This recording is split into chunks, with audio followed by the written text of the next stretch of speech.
If you're a player who's been working on a takeaway that looks something like this, where the club face is square to your spine angle, you've probably been struggling a lot more than it's been helping you. And this is why. Let's think about what's actually going on in that motion. Well, as I move the club to here, I'm lowering my left shoulder. I'm tilting my left side lower than my right.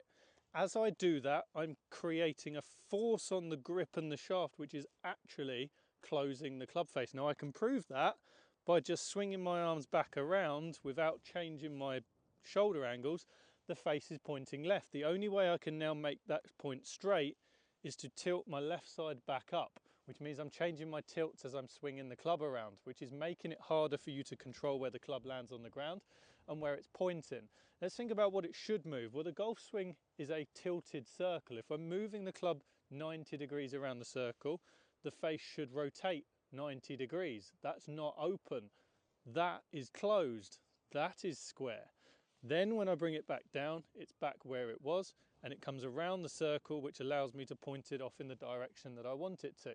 Circles confuse us because we don't actually point the club in the direction we want it pointing for more than maybe a very, very, very, very short period of time.